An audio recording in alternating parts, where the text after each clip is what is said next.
testing. It's on. Hello. So, yeah, thanks. Shall we start? Yeah? Okay. Thank you for being here today in such a boring topic. I mean, including foresight and anticipatory thinking in governments. So, yes, we'll try to answer the question, how should governments act on foresight? And it's not an easy question, you can imagine. So we have three amazing friends here to try to investigate this.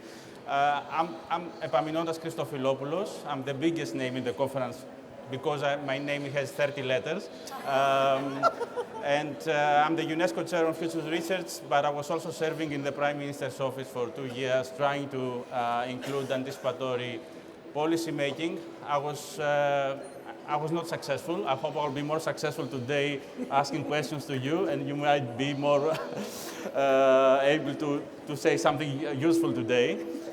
So let me briefly introduce to my colleagues. On my left is Dimitri Lorenzani. Dimitri is an economist. He's a visiting professor at the College of Europe in Greece, and he's currently the cabinet member at Maroš Šefčovič, the European Commission's executive vice president, who is responsible for the European Green Deal, the interinstitutional relations, and of course, foresight. And then we have Aarathi Krishnan. Aarathi is an international geopolitical intelligence, risk anticipation, and foresight expert. She has been recently working with the UN system and governments globally to institutionalize risk anticipation systems. Thank you. And at the corner, we have Cheryl Chung. She has an impressive track record, more than 18 years working on strategic foresight as a practitioner in Singapore. With really high-level decision makers. She has been also the head of Kantar Public, which is a private business, a world-leading business focusing on the public realm. So I'm really happy that we have you today, and I hope you're gonna share your wisdom for this really boring but also interesting topic. Okay, so the first question is going to Aarathi. So you're going to have only 3 minutes, 4 minutes for every question. Please be on time. And so we're going to have time to take some more questions from the audience. So, Aarathi, your work is focused on building anticipatory systems within multilaterals and government. So why is there a need to be anticipatory, particularly in the space of risk and governance? Thank you. Can everybody hear me? Yeah, okay. So it is boring, but also incredibly important. And the reason why our systems, particularly the multilateral space and governments, a lot of governments, are not set up to understanding impending risk. Traditionally, hi, okay, better, okay. Most governance systems, whether in the multilateral system or within governments themselves, are not set up to understanding or being able to act on emerging risk. Usually, internal risk management practices, policies, frameworks are based on analyzing data based on what has happened in the past to date, and then projecting out what it might look like. But what happens with that is we tend to look at risk in silos. We're still talking about climate as if it's one issue, technology as if it's another issue, violence or gender or whatever it is, geopolitical alliances, etc., as one issue. The challenge for us in this time of uncertainty is that risks are not siloed issues. They are interconnected, they are intersected, and they are occurring very, very, very quickly. So I want to give a short example of what I mean by this. In Pakistan in early 2022, the country started out already on a financial backstep. They were on the verge of default. Now, then what happened? The war in Ukraine broke out, and supply chain prices blew up all over the world, right? Cost of living went up, cost of coal, cost of oil, cost of energy, everything went up. And for many developing and emerging economies, it made the very ability to like turn your heat on or turn the stove on impossible. So in Pakistan, that started off already verging on debt default. The cost of living crisis pushed it incredibly out of the radar for them. Then in summer 2022, Pakistan also, as many states around the world, experienced an incredibly hot summer. So there were parts of Pakistan that were experiencing heat above 50 degrees Celsius. So if you imagine a population that predominantly works outside, that they cannot afford to turn AC on or the fan on, and it would make life uninhabitable. In the middle of all of that, the typhoon happened, the hurricane happened. And I think it was up to 30, please don't quote me on this, but millions of people got displaced. At the end of that, the Prime Minister Imran Khan got ousted, and it set off a trigger of multiple political crises. This isn't a one-off. This is happening in all our countries, all over the world, and we need to better understand how these issues interact with each other and put in policy and investment mechanisms that can help mitigate against this continued emergence of convoluted risk and understanding what it means for us in terms of the social contract policies, investment policies we need to have in place to keep our citizens safe. Thank you, and thank you for being on time as well. Yes, this is my role today. Okay, that's amazing, and I like also your example. And coming back to Europe now, and working in the Prime Minister's office for this, I was always finding a lot of obstacles. Some of them were really obstacles. Some of them, to my eyes, that I was not coming from the policy field, looked just silly. I mean, you are in the cabinet and you are overlooking what is happening in all the European countries. So I would like to hear from you, I mean, how we can overcome this resistance that governments have to change, and how we can encourage this shift towards anticipatory governance, and also how Foresight has helped so far the EU to develop. Good afternoon, everybody. Thank you for coming to this session, and thank you, Nonda, for the question. It's a very important one because when we talk about strategic foresight, we mean exactly this. We are not looking into the future, we're not looking into long-term trends for the sake of it, or as a purely scientific or theoretical exercise, but with a very specific goal to influence policy making. And this is actually what you mentioned in your question as a shifting towards anticipatory governance. Now, this is exactly the vision that European Commission President Ursula von der Leyen had back in 2019 when she decided to make strategic foresight a political portfolio and to create, for the very first time, the college member in charge of strategic foresight, Executive Vice President Maroš Šefčovič, with a very specific mandate, embedding foresight into policy making. So what I want to say is that strategic foresight should indeed be part of the solution in order to overcome what you correctly highlighted as widespread and I would say quite natural resistance to change, inertia, path dependence. And I can give two concrete examples of how strategic foresight has been helping in the context of the European Union. The first example is, of course, our strategic foresight reports.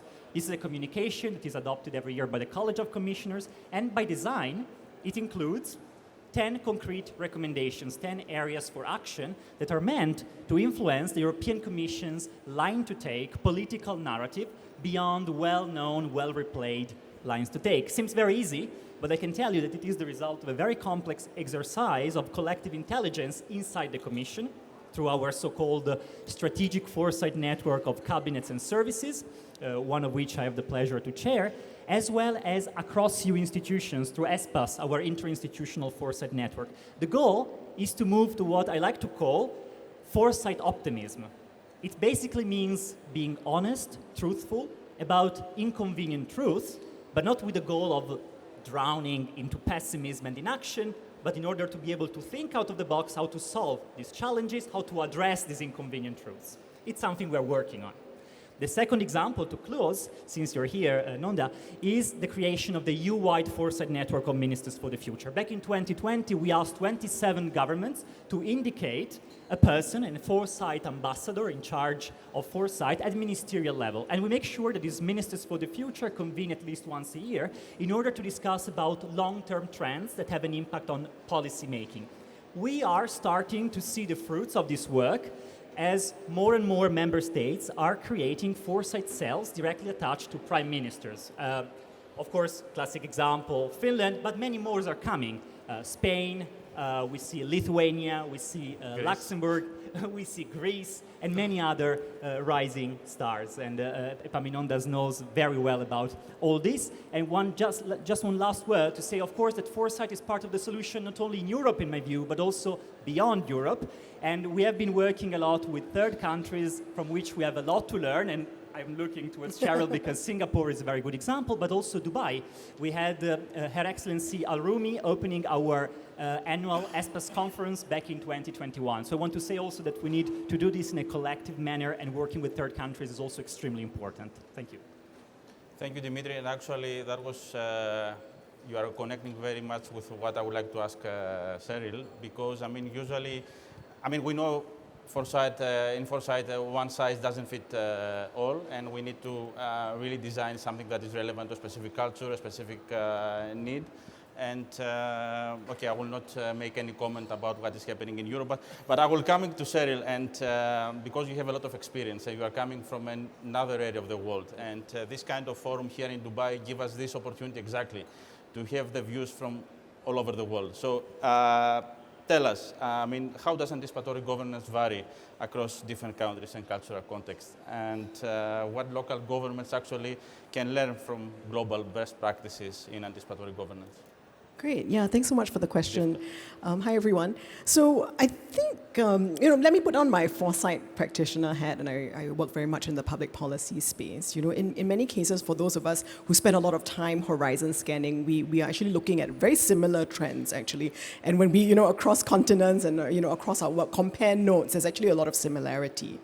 But I think one thing to reflect on is that actually when we are thinking about our unit of analysis, when we're trying to translate from Foresight into strategy, that unit of analysis is very important because that is actually very local. So while the trends can be a very global scan, when you pull it down to what does it mean for my organization, my business, my country, then it gets quite specific. So I think the understanding your own system well and that context in which you operate, really cannot be understated. And I think for me, especially having moved from a in-house Foresight practitioner to the consulting space, I think that's also a distinction that has kind of emerged. So maybe let me give you a couple of examples as well. So I wear many hats. One of those hats is as an educator. So I teach public policy at the Lee Kuan Yew School of Public Policy. And so I actually taught a class last week with our colleagues from Demos Helsinki. So the Finland model as well as the Singapore model, of course, are compared quite often. And the class was about anticipatory policy innovation and decision making. So in Finland, you think about why a Foresight unit in a Prime Minister's office might exist, and in many cases, the goal is very much around strategic alignment. They have a slightly different political system from Singapore, so it's also a way of getting alignment across different parties in a coalition government, so we have a base of working together over the next term. But in Singapore, it's a bit more of a single-party dominant system, where the function is a very strongly bureaucratic function, and I do hope you have the chance to meet some of my colleagues from Singapore who are in some of these roles. But what is similar, so this is the academic side of me, right? What is similar is that actually, there are very many features of the system that are the same. So, the long-term investment into Foresight work, beyond just individual projects, to actually processes, that are integrated with public policy, to institutions that continue to both nurture talent, as well as to, I'm going to say, produce, Foresight reports, Foresight output. The fact that they have both very strong capabilities, both within the public sector as well as a wider ecosystem in the universities and private sector, that's also emerging. And to think about it as quite a strongly networked model. So you do see teams in various ministries, different government agencies. Generally, they're small and understaffed, which forces you to find a friend, right? People tend to know each other well because they have to kind of work together, right? They have no choice, And I think for us, we've also benefited very much from the global community of Foresight, and practitioners there. So maybe just a quick point just to close. I think another great example is just thinking about, again, the differences, right? So if I contrast another example, the Philippines, we also do have some Filipino colleagues here. So Singapore is a bit of a top-down model. The government is very enthusiastic, I would say. They have a very strong Prime Minister's Office Center and so on. But the Philippines has grown in their foresight work quite significantly over the last few years. And in true Filipino fashion, it's people power, right? Like they've gone to this futures literacy, the few times I've spoken at a webinar, it's hundreds of people at one shot, And that's because that's their context, and that's what works for them. So I think just to close, it's really understanding your unit of analysis, the operating environment that you are trying to change, and then pulling that global foresight, insight, down to getting pretty specific and pretty contextual. Yeah, thanks. Thank you. Thank you, especially because you gave us two different ways, two different strategies. Yeah. I must say that for the Greek government, we have discussed it. I presented your model because I like how you present to the public everything that you produce and then it's make it available. Yes. But we didn't go that direction. Anyway, I will change the order now. I will go back to you, Dimitri. And because we, as you said, usually we don't have enough expertise, we don't have enough people, we don't have enough resources. So a lot of experts know that public administrations are not yet fully ready to embrace the new technological evolution. So it's not only the resources, but maybe it's knowledge, maybe there are other things. So how do you see and how can this impact strategic foresight? Thank you. This is another important point. I think the analysis is a little bit more nuanced in the sense that we see some good examples in terms of adopting new technologies in public administrations, but it's also very clear that the path towards fully embracing the new technological revolution is still quite long. I want to start with a positive example. We are, for instance, doing this horizon scanning exercise inside the European Commission. How does it work? We have experts from 9 EU institutions coming together and performing a news and data mining exercise empowered by artificial intelligence and new technologies. And then these signs of change resulting from this news and mining exercise are validated by experts, human experts, in a context of sense-making sessions, and these are then presented by Executive Vice President Maroš Šefčovič to the College of Commissioners every 3 months in order to warn the policymakers about these new trends that might be eventually relevant for policymaking. At the same time, so this is the positive example, at the same time, it's clear that coming from the EU, I realize that we should do much better use, much further use of artificial intelligence, digital twins, for instance, in modeling, forecasting, in impact assessments that underlie major EU policies. And of course, that in order to do this, there are major challenges. For instance, we need a cultural revolution. There is a lot of inertia. There is a fear of automation among public employees. And of course, there is a big reskilling problem. We have some figures, we said that 1 out of 4 people lack basic digital skills. I think the figures are actually much worse as regards advanced digital skills, which is what we need right now. So indeed, path is still long. Now, your second question, is this relevant for strategic foresight? Yes, it is extremely relevant because, at least to me, I believe, it's clear that in the future, good anticipatory governance and good strategic foresight is likely to rely more and more on the capacity to store, extract, process, and analyze large amounts of information.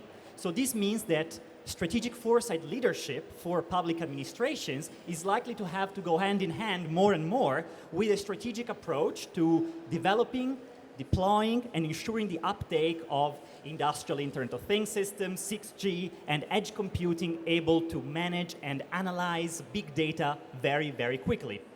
I think that actually for the European Union, this is even more challenging because we have also our Green Deal goals by 2050. And we realized that this green transition by 2050, this climate neutrality by 2050, cannot be achieved with technology that exists today. So what exists today can take us maybe to 2030, if we're really good at that, but to achieve 2040 or 2050, we need things that today are only at the demonstration or prototype phase or don't exist at all. So I have people coming to my office and presenting all these amazing technologies to me, new types of fusion, new digital technologies. So indeed, we've published a Foresight report about the twinning of the green and digital transition. So it's very clear that this adoption is complex, but I believe there is no way back. Thank you. Okay, so we need to find a way to introduce all this kind of thinking and planning. Okay, amazing. Now changing the order again, I'm going back to Aarathi. So preparing for this moderation, I checked one of your recent TED Talks, and I noted, and I will read it as you said it, good intentions alone cannot prevent harm, and good intentions alone can cause harm. And it is really nice, very strong statement. So how can ethical considerations be embedded into anticipatory governance practices? And what mechanisms shall be in place to ensure accountability and transparency in anticipatory governance? Okay, thank you. So I know we're talking a lot about anticipatory governance, but we haven't actually defined it. And there isn't one standing definition that everybody is signed up to. It's an evolving space. In the space I work in, it's really about how do we make the types of decisions we need to make in order to be prepared for what is coming, to be able to pivot or to make the right types of investment choices to mitigate against what might be a future risk. So for me, when we're talking about governance, it's fundamentally the decision making that our policymakers and senior decision makers need to have to be able to understand where to best make investment choices. However, and I know we've also talked, there's a lot of the conversation today that's just focused on strategic foresight. Now this is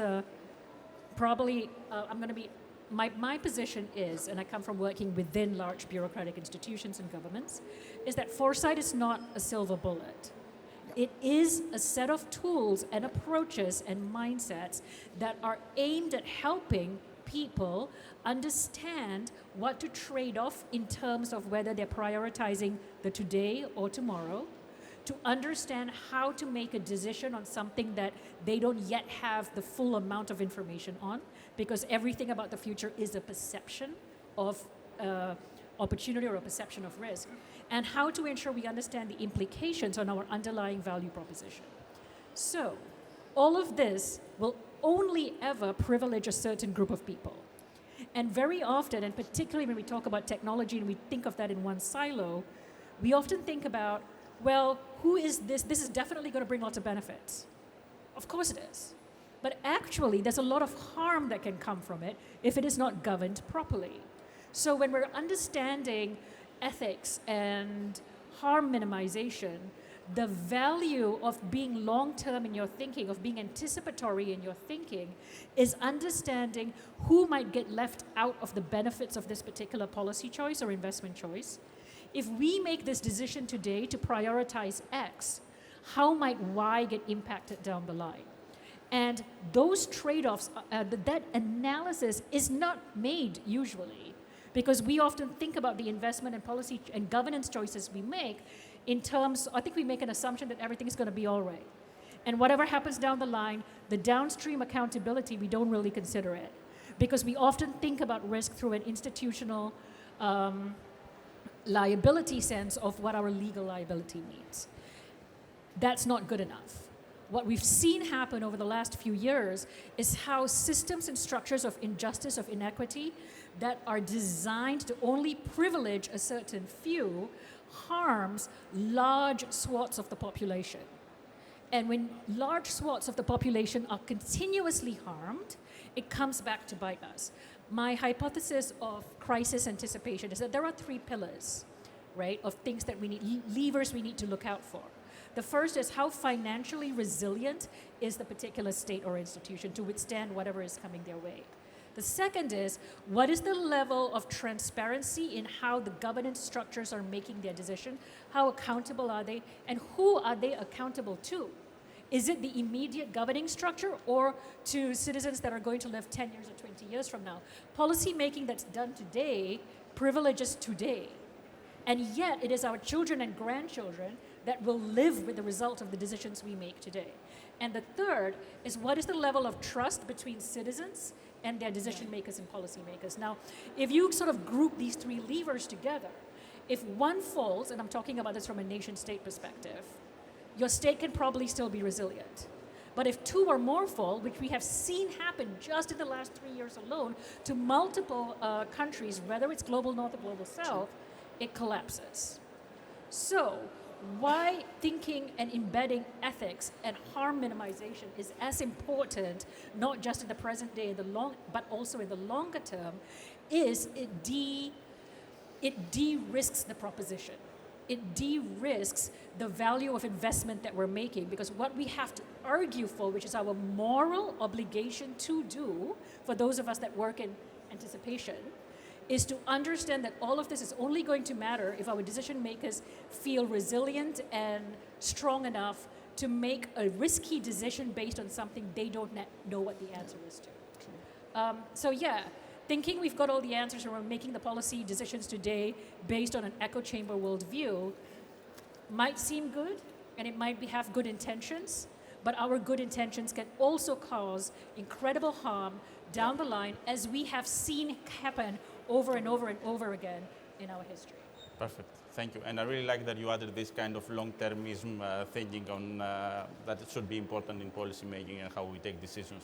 So I'm going to you now, but you two, don't relax just yet, because I have one final question at the end after we take the questions from the audience, because I see Dimitri that is already relaxing over here. Okay? All right. So Cheryl, I have a question for you. I mean, we are Foresight practitioners. Yeah. I mean, part of our work is to experiment, is to be creative, to test new things, new tools. We really love it. This is part of our business. But what role do experimentation and prototyping play in anticipatory governance? And how can the impact of policies be measured effectively? This is another thing. Yeah. Great, thanks. Maybe one distinction to invite you guys to make is to think about the production of foresight as being separate from the usage or consumption of foresight, right? And especially when you think of a bureaucratic system, you know, and we are in a gathering of futures, so a lot of us spend a lot of time producing foresight. But, you know, very often when I manage teams, one of the things I say is that, you know, don't write the report for the drawer, right? You know, it's actually for your boss, for your minister, for your permanent secretary, etc. You know, so at some point there is a handoff, you know, that kind of needs to happen, you know, and experimentation and prototyping for the real world, right? And if you don't do that handoff properly, there's a bit of a valley of death, right? Where, you know, it kind of doesn't go anywhere, and it's like quite frustrating. So I would say it's really thinking through, you know, what's the absorptive capacity of our organizations and how to build that up. You know, can we actually absorb in our organizations good foresight work? You know, and what does that mean by, you know, absorb, right? So again, maybe just to give a quick example about what I mean. You know, so when we, and again, it's a challenge to our own field, right? So 2 weeks ago, I was in with a Global Design Futures Network event. So it's a collaboration between Tsinghua, Carnegie Mellon, and Politico di Milano. And so it's a lot of thinking through, right, how to integrate the design field and the foresight field. And there is one school of thought where, of course, design contributes to the communication of foresight, right? You know, this is the experiential futures kind of work that's also really important.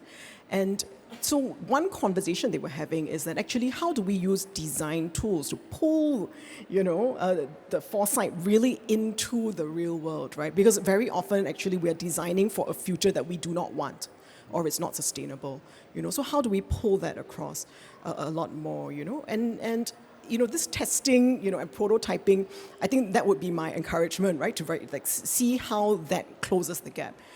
My last government job in the Singapore government was the Ministry of Transport. So when I was there, I was overseeing the autonomous vehicle portfolio.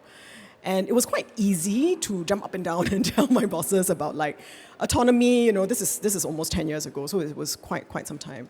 You know, these are the trends you need to be looking at, and so on. But to be honest, a lot of the breakthrough really happened when we started to zone places for testing, right? And it was I would say, a humble kind of conversation between both industry as well as government to say, the reality is we don't know, but what we can do is set up regulatory kind of safe spaces, sandboxes to learn together and be in a constant process of conversation. And I think that this is where the futures work is quite helpful as a platform, because nobody has a expertise in that sense on the future, right? We are just trying to understand it better together. Then your second question around impact and evaluation.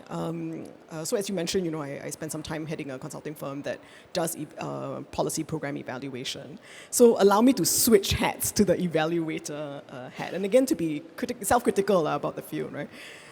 In many cases, and there's a huge demand for more and more evaluation within the policy space, and definitely that is true.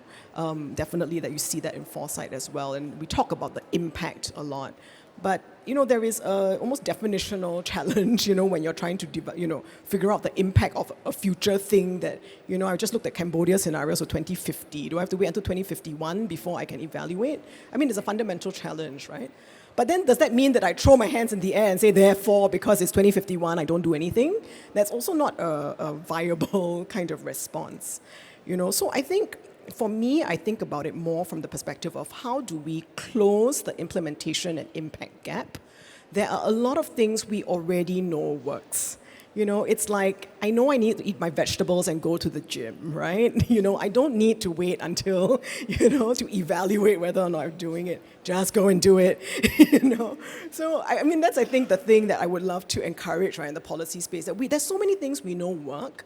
Let's design that from the beginning, and how do we think about it from, so in evaluation, we talk about being clear about your theory of change, right? Thinking through your input, your process, your output measures as well as your outcome impact measures, and having that much more holistic, I would say, view to what, kind of long-term impact for Foresight means. I will close my remarks with a somewhat humorous stories. So in one of my many futures roles, I won't mention which one, I had a performance review, right? This is the boring nuts and bolts thing of doing this kind of work, right? So I go to see my boss and I said, hello, I think I did quite well for the year, right? I worked very hard, And then, so my point to my boss at the time was, I said, for every hour that I spend producing Foresight research, I think you need to give me another hour to do communication and engagement, right? And if that's the case, then the real implications is that I will do half the number of projects that Aarathi and Dimitri do, and you need to see that not as I am unproductive, right? But that I am actually, if you can choose the right projects, do it properly, close that gap, design it well, then you're in a much better position to get impact. Yeah, I won't tell you how that performance appraisal conversation went. Okay. But just to make that point, yeah, Perfect, thanks. Perfect. Thank you. I mean, I would like to hear more about the story, but I mean, we have a full house. Let's try to give the floor to take some questions from the audience, and I see they're already, wow. Okay. Okay, let's start from the back.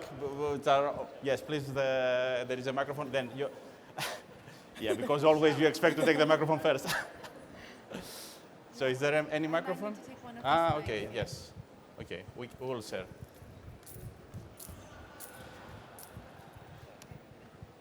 And then. Hi, Josh Polcher. I work at the OECD, bringing strategic foresight to how governments anticipate and manage emerging critical risk. Cheryl talked about the impact gap. I'd like to ask you about the abstract trap and how, as futurists, we tend to find ourselves in this valley of, well, the future's kind of out there and not really sure about it. How do we make things concrete so that policymakers, decision makers can really grasp this without it being too scary that they then drop it because it's too hot? Who's going to take this one? Okay. No, thank you, Josh. I mean, this is actually the front and center of what I do inside the Commission, trying to make it concrete and operational. This is what my Executive Vice President asked me to do since day one, because indeed this is the problem, and I started actually with this in my first reply. We don't want just to do like scientific research for the sake of it, but we want to influence policy making. The first thing that we did concretely was to make sure, for instance, that in our strategic foresight report, there is this big foresight exercise, 200 pages, run by the experts in full scientific independence. We start from this, but then we summarize it, or we start from in order to produce a 15, 20 pages doc max that includes some concrete recommendations, because people have limited time and need to be able to absorb the concrete implications of it. Second, how to make it concrete. I think I would like to connect to what Cheryl and Aarathi actually mentioned. It's very important that strategic foresight is part of the policy design process, and the way in which we are trying to do it, I'm not saying that it's over, but first steps, is to integrate it into better regulation. So now strategic foresight is part of the evaluation of every major piece of legislation inside the European Union, but ideally, in the future, even impact assessments should be done via new technologies, focus on strategic foresight in order, for instance, to understand the impact of legislation onto next generations, in order to understand who is most affected and left behind by each piece of legislation. So this is how you make it concrete, how you make it operational, how you make it matter. And that's when suddenly the future becomes something that people want to listen to, and overcoming this fear of pessimism, fear of inaction, we move to what I called foresight optimism. Perfect. I owe you the microphone, so please. And then we might take one more, maybe from that side. I'm sorry. Thank you. First of all, I would like to thank the experience you shared. I think most of the time that you influence the policy and telling this is what should be done to the government to release us to preferable futures. Is there any incidents that at all, or share your experience, that the government try to please the next voter? You don't see a long haul, and you know by heart that that's going to lead to the undesirable futures. What would you do about that?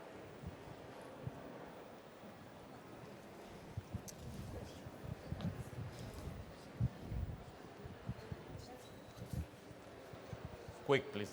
Quickly. Oh, maybe you can. Yeah, thanks for the question. I think it's a very practical one. I think the first thing to say is that actually when we're, there's this question of like, how much is it my job to be like, this is the future. I think it's, this is the future. I think it's going to happen, stand on my soapbox and kind of preach to whoever's going to listen to me. I used to describe my future's role in government as a future advocate, right? That, just as there are, for example, children don't get a right to vote, right? Environment doesn't get a right to vote. The future also doesn't really get a right to vote. Right? So what's that way of kind of advocating for that? What I would say is that also to think about the different kind of functions of futures work. So some of it is that visioning, kind of coming together with a common vision. Some of it is also strategic alignment, like what I was sharing in the Finnish case, to be able to come together on a same platform, to move in the same direction, however slowly, is not trivial. Some of it is actually just to question the fundamental assumptions about the way that we look at the present, right? So just to go back to Joshua's point earlier, right? It's also thinking around what are the practical things we can do. So again, is it about me creating the best set of scenarios? Or is it about, let's say, borrowing a set of OECD scenarios and saying, hey, can I critically evaluate this? And can I stress test red team, this set of scenarios to look at my existing policy and say, actually, there are one or two blind spots, that I need to address. If I can address these, my decisions for the future would already be better. So just a quick response. Thanks. I'm afraid I don't think we have the time for another question. Maybe one more, a very quick one. Yes, from that side, maybe the gentleman over there. Okay. Yeah, I know. Thank you for this kind information. My question about the meta.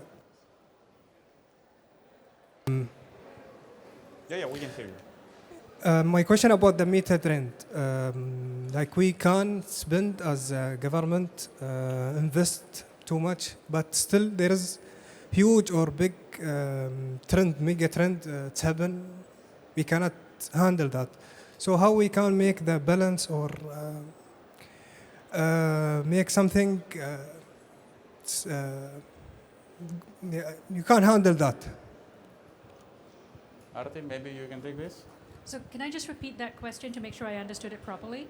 If you see it's a question about how do you handle a mega trend that you feel is outside your scope of influence. Yes. Right. Okay. So, and this is going to link to your question as well, and also Joshua's question. The tool isn't as you're not producing. The most important part of this process of thinking long term, of being anticipatory, is understanding the implications of what that means on your bottom line, right? So even if you think this trend, it's too big for us to handle, I don't know what it's going to, it seems too abstract, or it's only considering one group of people, doing an impact analysis on what it's going to mean for your institution or your business or whatever, your bottom line. How is it going to impact your reputational issues? How is it going to impact your product design, your service design? Is it actually going to be a risk if you don't do something about it versus what you're doing about it, right? And then what must you trade off if you decide to make a policy decision on something that may or may not happen? It is a trade-off.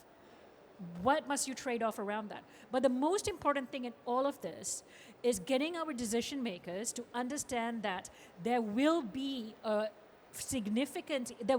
impact and implication of this. And often in foresight work, we produce a set of scenarios or the trends report, or etc.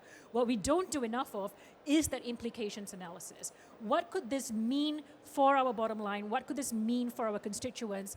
What does it look like? Are we resilient enough to handle it? What would happen if we don't invest into this now?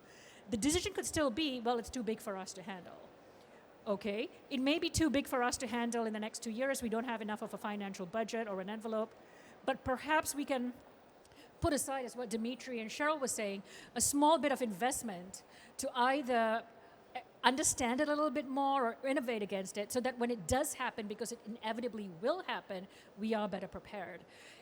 So I guess in summary, I would say, understanding what will prompt our decision makers to make a different type of decision is an essential part of being long-term and anticipatory. Most of my work is influence. Most of my work in policy design is influence. Yeah, so sorry for cutting this. So, okay, one final question. We have 30 seconds, not 30 minutes each of one. I mean, the museum here, it is focusing on year 2071. How you imagine governance in year 2071? Do you think AI is going to have a role on this? Half a minute each of you.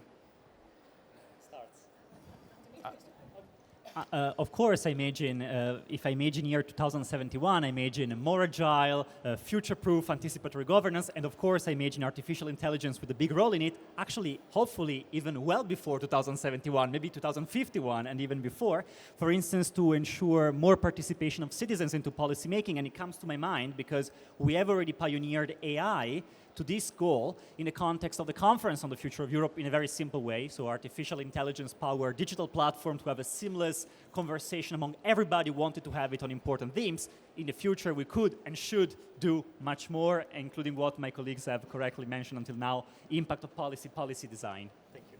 Aarathi. Governance since 2071. Yeah. I actually would say, and it's probably an unpopular opinion, is governance is going to look very, very different in the sense that it's not just about AI or technology, but that our landscape would have shifted so significantly. Our geopolitical alliances are already shifting so significantly. There will be people that have lesser borders or more fluid borders. We're not going to look like what we look like today. So governance in 2071, what I hope for is a governance system that looks at the impact of policies on all people, regardless of where they are, rather than just on a small group of people, because that's what's going to enable us to thrive. Thank you. Cheryl, your views? A good futurist never predicts. Is the joke. No, but I think the way to think about it is to say that there is one part of it, which is a conversation about what does government and the business of government look like in 2071? But the second part is to think about what does governance look like in terms of the way that we make decisions, and specifically whether we're going to be able to make better decisions for the future. Maybe as just one small point, because I talked about prototyping, evaluation, and so on, it's also to look at what the other fields around us are, how they're evolving. So I'm an economist by training. There was one season of economics, kind of work and research, which was very theory focused. Then there was another season which became very empirically focused, right? Looking at data, big data, and analyzing that. And we're now kind of moving into an experimentation phase. So I think if a good futurist, if you look at the way that those trends are going, the kinds of tools that are going to be able to allow us to experiment and evaluate the experiment will be drastically different from the tools that are available to us today. So I do hope that there will be more room for that in the future as well. Perfect. Thank you. A big applause to all of you. A big applause to you. And if it was not entertaining enough, next year we're going to ask for disco music during the session, and we're going to go to the other floor downstairs, which is with the kids area. And a housekeeping announcement. Now all we have to move to the auditorium for the plenary. Okay? Thank you. They sent